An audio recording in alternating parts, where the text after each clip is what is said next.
Grab your wand and be ready to be transformed. Today we're talking about Blue Reflection Second Light. I am Dom, I'm from the Game Looters, and if you could, throw us a like and subscribe if this video helps you out making a purchasing decision. Today we're talking about Blue Reflection Second Light, and I am bringing to you a 3-hour review. Now, first and foremost, by clicking the video, you might be like, what is a 3-hour review? Well, what it is I have played the game for a little over 3 hours now, and I want to help you make a purchasing decision on the first 3 hours and the first impressions that I got of the game on whether or not you should buy the game. Now, again, this is for two reasons. The first is we got the code a little bit late, but thank you guys so much over at Koei Tecmo for providing the code to do this review right now. And the second was I wanted to give my impressions and let you guys know if you should or shouldn't buy the game, because 3 hours is a really good amount of time for anybody to know if they are vibing with the game and if this left an impression that was strong enough for you to want to continue this for 10, 20, 30 hours, depending on how long this game might take you. If you're completionist, probably closer to 30. If you're one of those beeline people, it'll probably take you somewhere between 15 and 20. Now, with that out the way, let's talk about the game.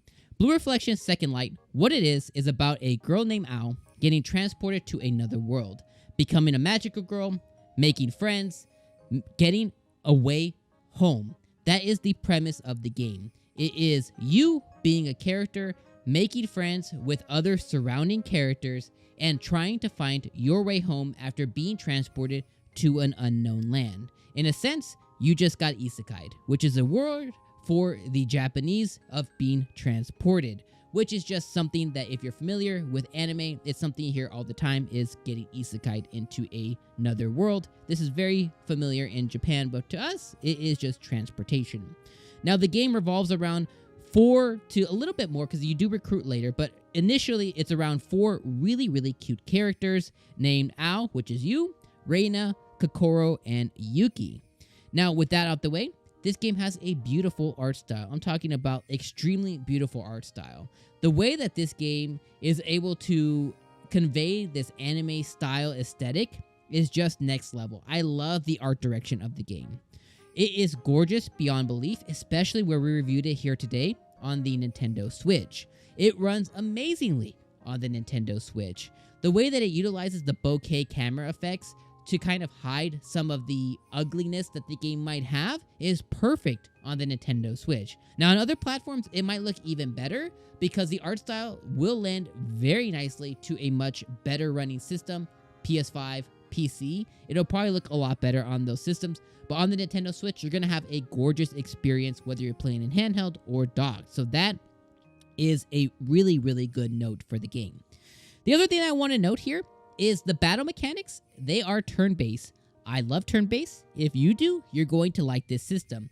Now, this is a turn-based style, kind of like an older turn-based style. If you're familiar with the recent Atelier games, then you will have a lot of familiarity here.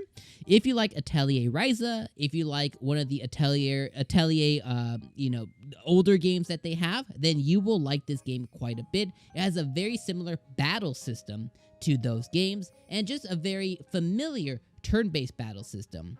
During those turn-based battle systems, you will be able to either manually control everybody in your party, or you can have them auto-battle. You will be able to choose their moves between attacking, healing, magical, arts, and by comboing, you will be able to transform into magical girls, which the transformations are extremely cute, and I like them quite a bit. I live for the transformations. They are pretty dope. Now, if that sounds good to you so far, then we're on the right track. The next question I want to ask you guys, and that needs to be important, is how much do you like magical girls? Again, I'm going to mention it a few times, but that's really what this game is about you becoming, and being the best magical girl that you can be, along with your magical girl friends. Again, the plot and premise are gaining memories that your friends have lost back, finding your way to the real world, and then continuing on your magical girl adventure, essentially from there on. But that's pretty much the plot and premise of that. So, if you like magical girls, you're good to go. This game is for you. This is a must-buy. If you don't, it's a harder sell because it's so focused on the magical girl aspect of it. It's really hard for me to sit here and tell you that, okay, you're going to play this game, because really what it is, again, magical girls, friendship, gaining memories, trying to find a way back home, fighting your way through an unknown land to get there, right? Now, the battle mechanics are good. The turn-based system is good. The world is gorgeous. The music is really good. The music is it's like a synthy kind of like music, and it has like these like radio wave kind of aesthetics to it that matches what it's trying to convey pretty well. So that's good. The voice acting is really good as well, and I think the voice acting conveyance that they have during certain scenes, emotional and otherwise, are also really good.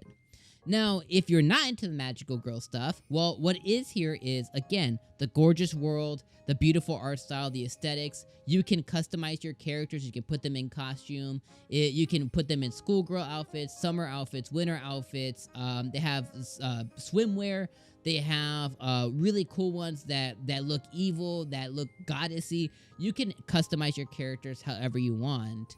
But going through the world and not having an interest in kind of the magical girl aesthetic and stuff is going to be one of those things that, like, you can probably get bored after a few hours. Like, even me, after, like, a couple hours, I had to, I'm going to step away for a little bit, because the first couple hours was, like, a lot of tutorials and stuff. But I was like, I'm going to step away for a second, and I'm going to come back. So I came back during, like, your second boss battle, essentially, and I was like, okay, now I feel good. Let me continue on a little bit. Let me keep going. Let me push through. But it might be one of those that you could fall off pretty easily. So really, if you're unsure about being extremely heavy in the magical girl stuff, then I would maybe hold off for like a sale. I would maybe hold off to watch more gameplay, watch more streams, watch more reviews to really make a purchasing decision, because at the end of the day, this is a full price game and it is what it is. And I want to make sure that you guys are well informed.